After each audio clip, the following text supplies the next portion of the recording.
What's up, Trios Tribe? Bringing you guys another our first on the, at least on the on the channel, Bt17 top 16 list.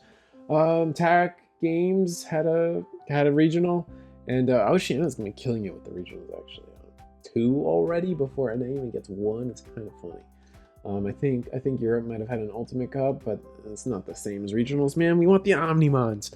But yeah, I've been on break. I've been sick. Plus, I've been sick. I've been sick. I've been sick of Digimon. I'm always sick with it, you know. But like that's just life right now. I needed a break, and I also got sick, so I just kind of took the double break, and we're back. We're in love. We have Bt17. We got Ancient Garurumon making its debut, at least on the channel anyway. And it's been showing stuff up. As you guys know, eggmanevents.com, we keep everything. Please links below. If you guys ever use this stuff on your own content, always just leave a link in your description for us, please, so people can find the list. I always appreciate it. Also shout outs to Digiburst for always helping me with Oceana, and it's great. He's a great resource. Just doesn't have time to do as much content as he probably would like to do, but he's just great. Anyway, Ancient Garurumon making a splash, right? I feel like it's not dominating the meta like everyone thought it was going to be, and I don't think it ever was going to be.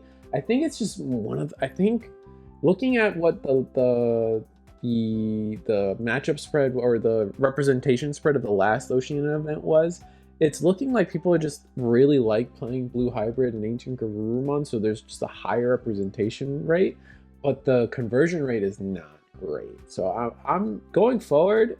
Our first few tournaments in Ancient Garur only taking 4 slots.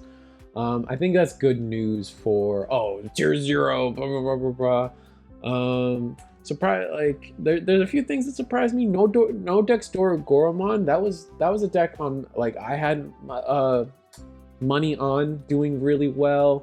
Numemon, but like that said, Ancient Garurumon has made a splash in the sense that things that were really strong before, vaccine X antibody, Numemon, armor, or like they've all kind of seen lower representation, and we just have a really pretty healthy, diverse top 16 here, and that's just good. Notably, Ryan Chan, our data didn't have his Numemon list or their Numemon list, but yeah, we just didn't have it. if you want to, our Twitters are always open if you want to send us your list, and we'll get it on the site. It missed the video, sorry, but that's life, man. Let's jump into it. I haven't done this in a while, so I'm a little out of practice, a little out of like the mindset of yapping, so let's get into it. Yellow Vaccine. We'll start with a really easy one. Yellow Vaccine, it looks to be traditional Yellow Vaccine. This is well, let's start with names. Justin's 16th, or no, my god, I'm out of practice. This is Frank Hakani's 15th place Yellow Vaccine list. Adding the one Digimon Emperor just because everybody's trying to get value out of rookies nowadays, even against vaccines, against armors, against everybody's trying to promote rookies. It's a completely different world, and we're trying to cheat out extra rookies with the Ukomons and Louis, and we're going to see going forward the Ancient Friendship deck.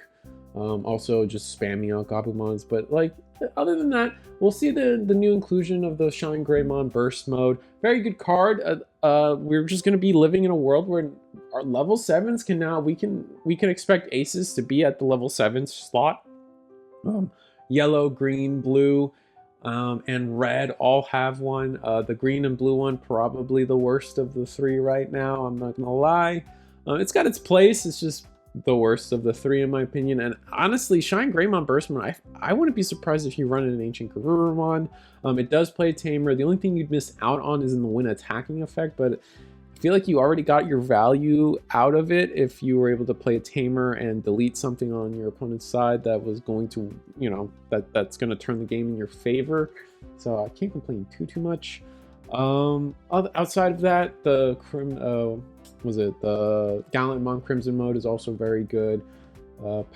Fighter mode, less good.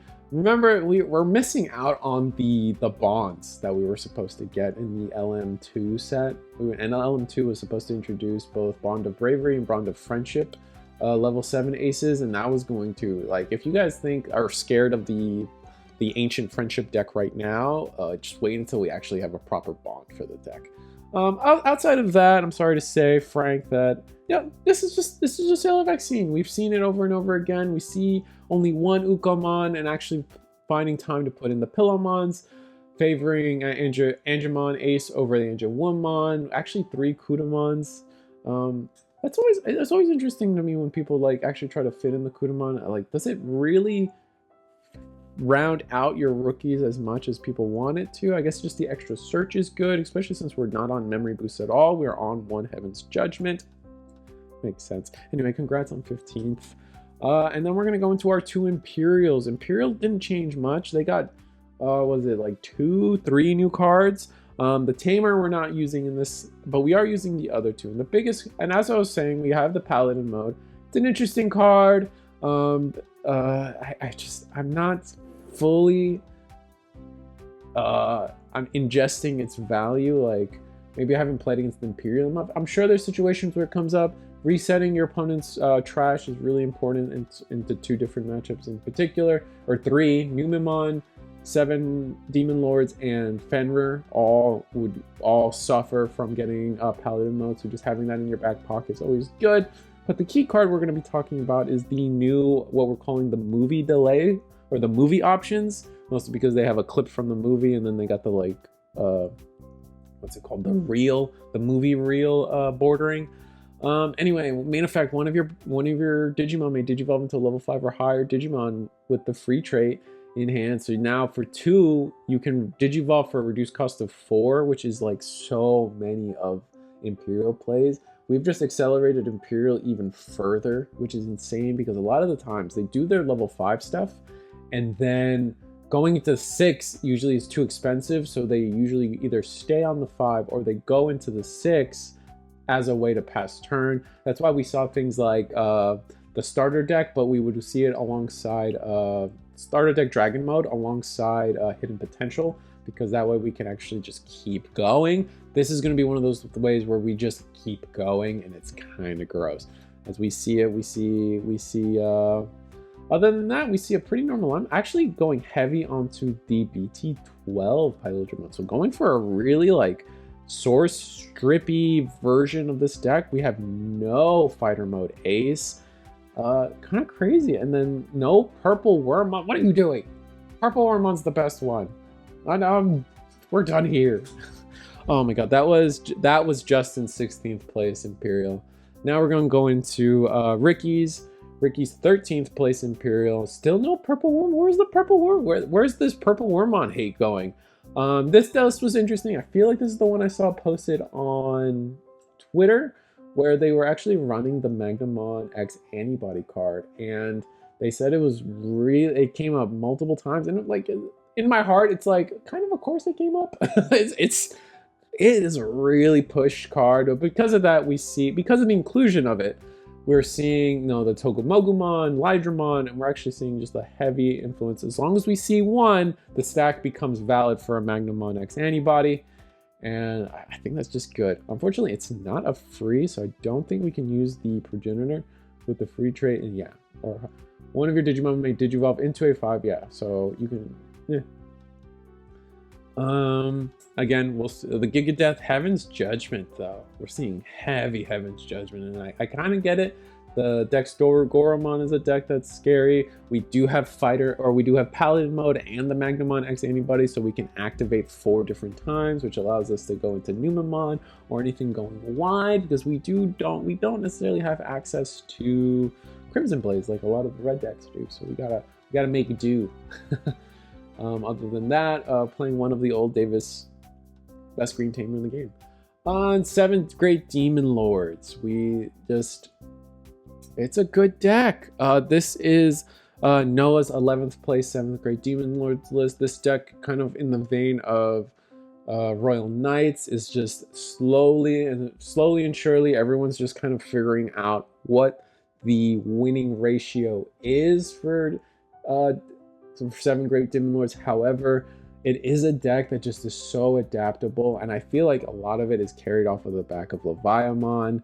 I mean, I'm sure someone's going to be like, well, in some matchups he's useless. I don't know. Like, at the end of the day, Lucamon into Leviamon is just always viable as long as your opponent has a Digimon. So, I mean, I guess, like, oh, Magnamon X anybody is immune, but you still get bodies. You still have a 13k body that's going to swing for 2 checks and put the fear of God into everybody. It's good, man. It's strong. And then the deck is just good at doing what it needs to do to slow your opponent down just enough and search and trash just enough so they can eventually go into the Gudamon.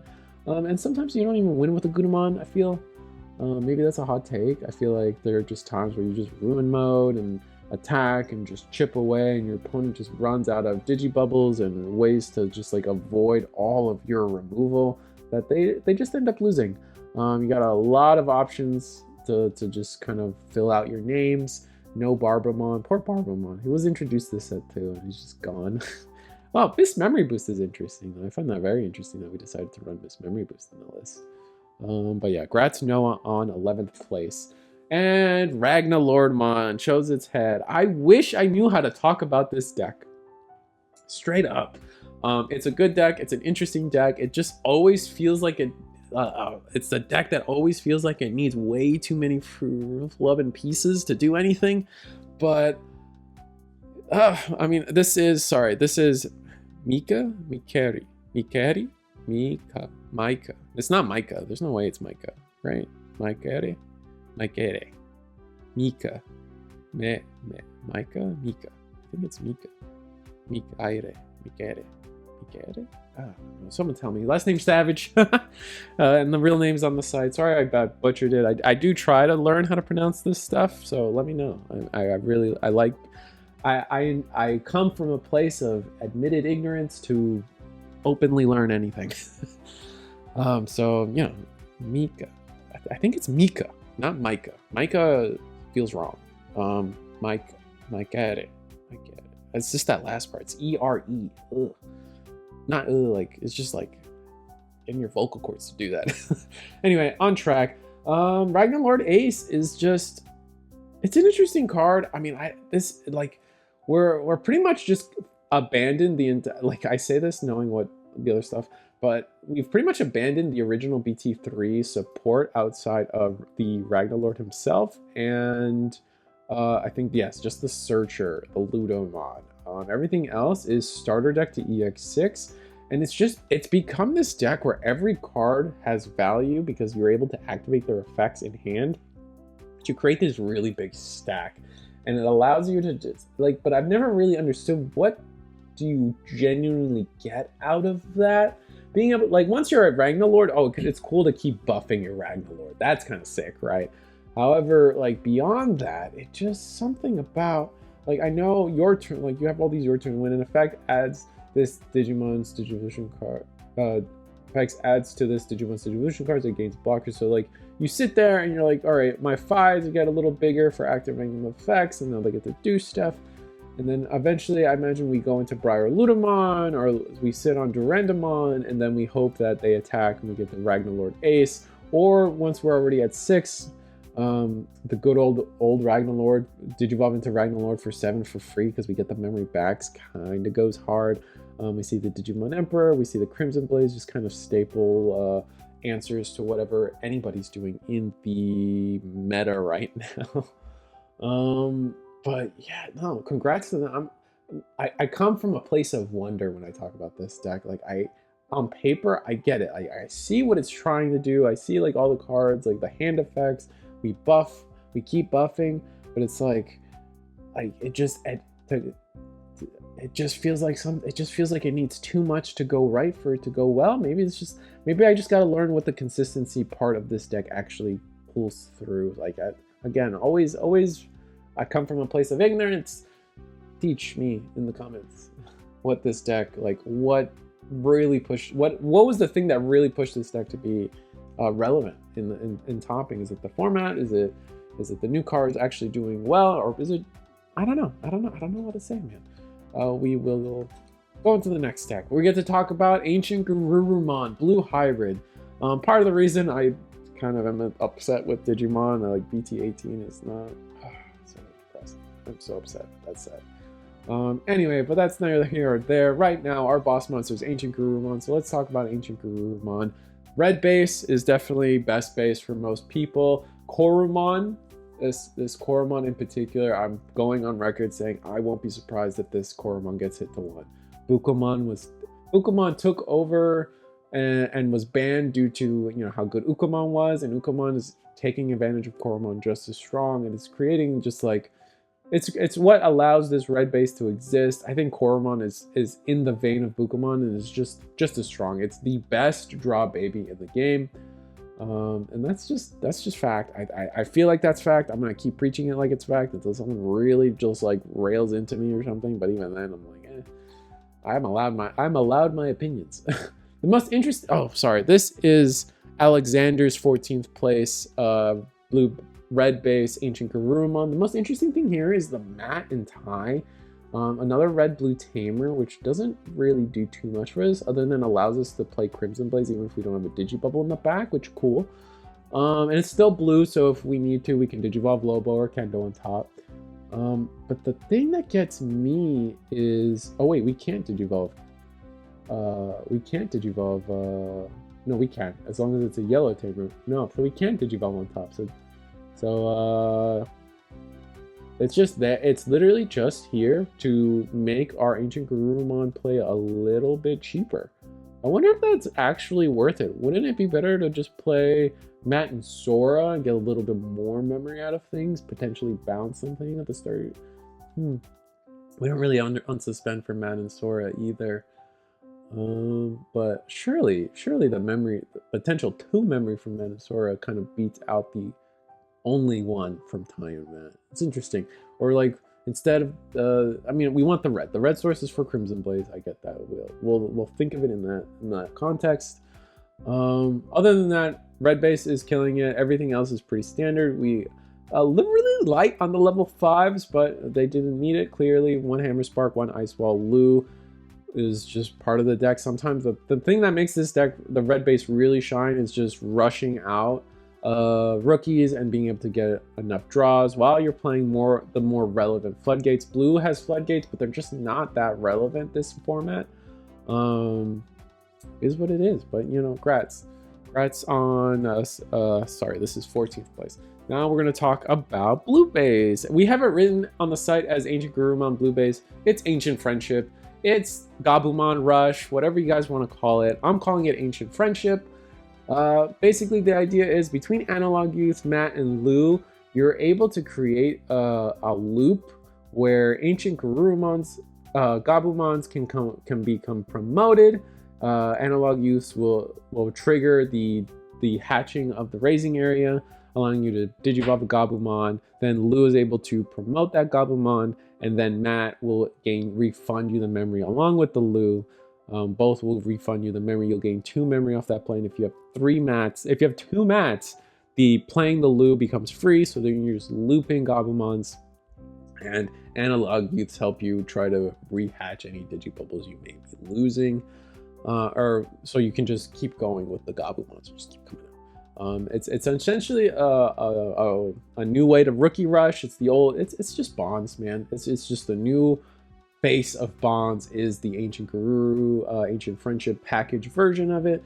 We have Lament of Friendship, which I think goes so hard. I tried to make Ancient Friendship or Lament of Friendship work in before, but basically with the old Ancient Garurumon, I wanted, because we do get access to the secondary effect. Then if one of your Digimon has Garurumon in its name, on deletion, play this card without paying the cost. So your Ancient Garurumon can delete itself due to Lobomon's effect, and then once you do that, it can replay it. You go through the on deletions, you play a tamer, you recycle a piece, and then you play it. And then you'll get to replay it, which is insane because now you bounced another Digimon and you bounced another security, and now you don't lose this body on the board. It's just gonna stay. And if we had, oh, this is where I'm talking about, if we had the Ace Bond of Friendship, oh my god, that play gets so gross. I've been hesitant on trying to build this list, but maybe I finally bite the bullet and just build it. Like, I just really want to make blue hybrid and blue hybrid things work. So I'm a little disjointed in wanting to play this stuff, but it's obviously good. This is Aaron. Yes, this is Aaron Green's 8th place. And then we're back to red base's 7th place. Matt Harmon. Matt Harmon's list. We're seeing one more level 5 in the Jet Sylphimon because all our level 4s are yellow, and Kendo Garurumon can warp into Jet Sylphimon for free during the attack, and we get to just heal 1 security. Seeing the Bokumon, I think Bokumon goes insano sicko mode this set, especially since we have tamers that set us to 3. You hard play the Boko, you Digivolve into Kendo for free on top of a Koji for 2. You go for 2 on top of a Koji, and then you attack, full combo, ancient. It's for 3, so you'll pass over 3, but you're at least able, like, if for some reason you're missing a piece or you're missing something, you can play the Boko first and figure stuff out going there. And then the Koji will refund you 1 memory back. So worst case scenario, you're passing at 2, but we're also playing Hammer Spark, so you may be passing at 1, but you already went into full ancient combo, replayed your tamer. You get a lot done really quick. Again, Koromon, Floodgates, Muchomon. It's really the deck kind of plays itself. But here we'll see. This is Aiden Bryant's 6th place Ancient Guru list, red base, playing Flamemon, forgoing any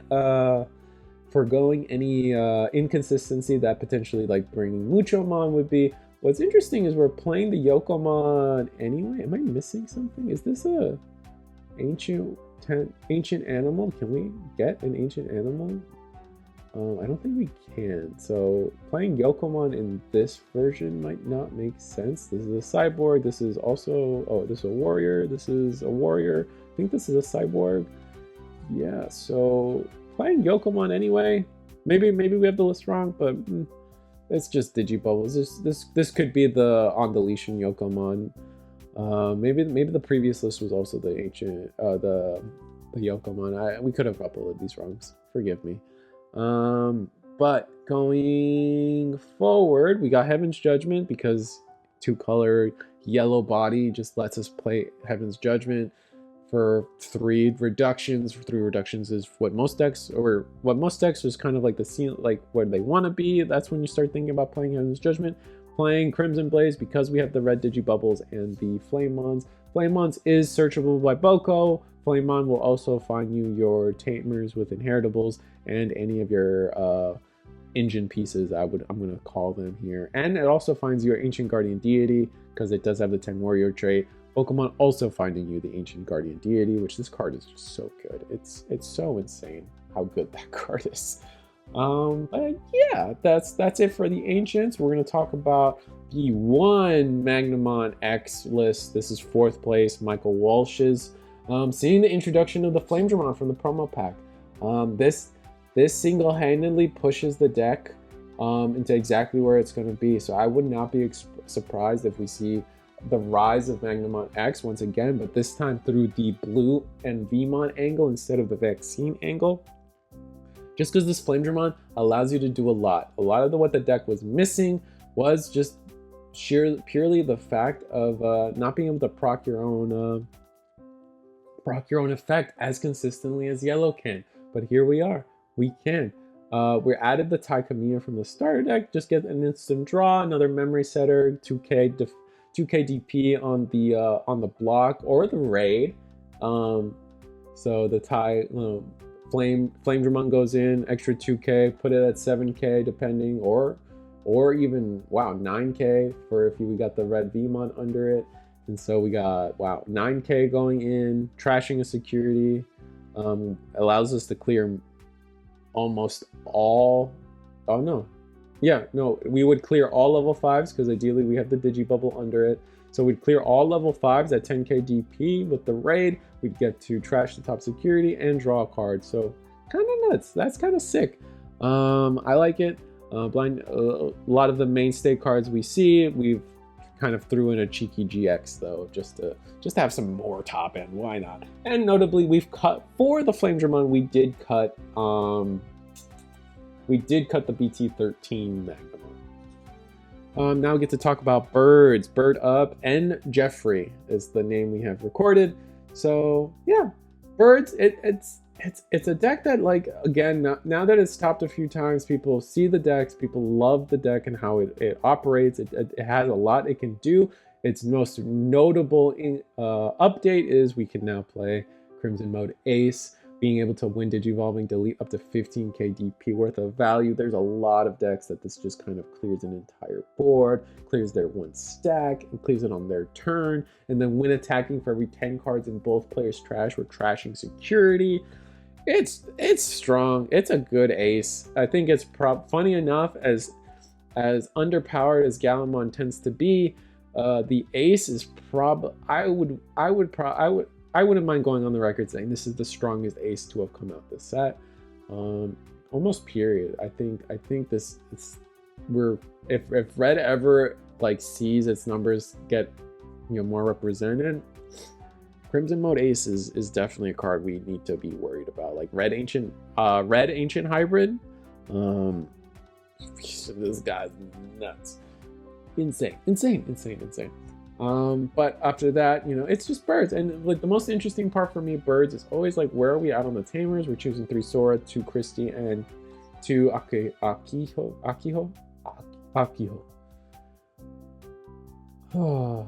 But that's it. That's birds. Grats on 3rd place, Jeffrey.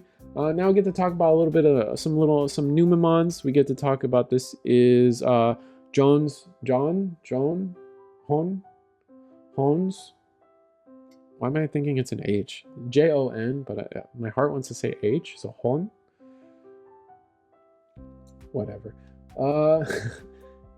It's Numemon, man. Like we do have an interesting include of the Rapidmon X to partnered up with the Protoforms and the Quartzmon to go on top of it, especially since we're now on the Cherubimon Ace instead of the full 3 Valkyriemons. This probably works because we are back on the War with Monzimons instead of just strictly being on Edamons. This does cause a problem though, just if you don't find your X anybody, your War with Monzimon isn't digivolving into any of your top end other than the Platinum, so that might cause some friction. But we're on 2-1 of the Digipolice package and 3-2 of the Floodgate package, with a preference of the players can reduce play costs. Makes sense. Outside of that, it's Numemon. We see a lot of it. 3 of the yellow, black Numemon here, and then 4 Gaurimon. And no Death X, but we are on Ruin mode. We're on Quartz. It's just the life we live. Digimon Emperor, Luawada.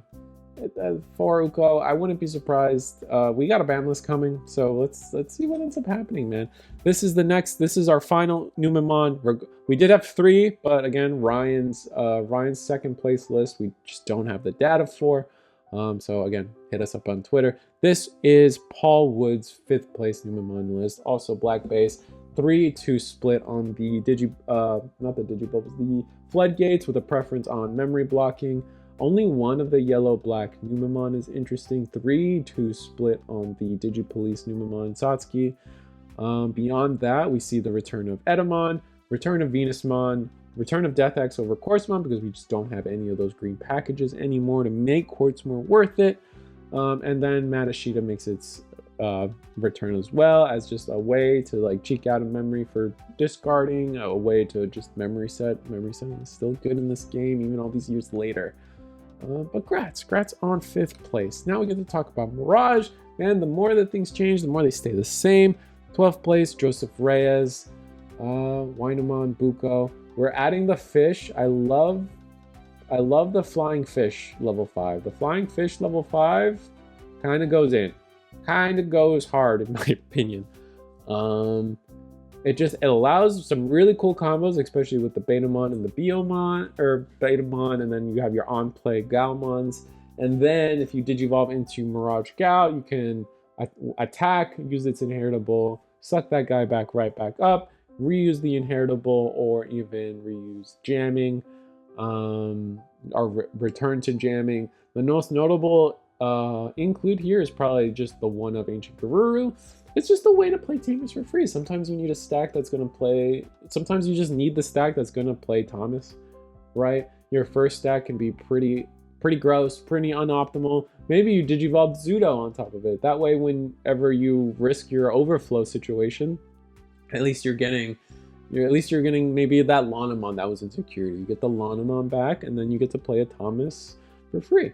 Or maybe your opponent deleted a Thomas. This is just there's just avenues for Ancient Garurumon in this list that I like. I see it. I don't hate it, but it's probably at a 1 of it makes sense to me. But congrats on 12th place, Joseph. Now we get to talk about our first place list, and this is just by the numbers.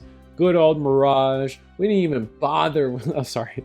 This is first place Joseph Romero's Mirage list, and man, is it's Mirage. I don't want to say it. I hate when I say it like this, but it's Mirage by the numbers. We just no jamming from the rookies at all. We decided none of that. We have 4 Digibubbles with just a good variety of Digibubbles. Playing the one Bt17 Mirage Gao. Again, like most of the value here is just bouncing certain tamers. Imagine in the ancient hybrid world that we're going to live in is, good. You're bouncing tamers that they thought they were going to have access to on their following turn when they decided to make their play is always going to put, a strain on your opponent. And then on top of that, you get to set up your own Thomas for the potential burst modes.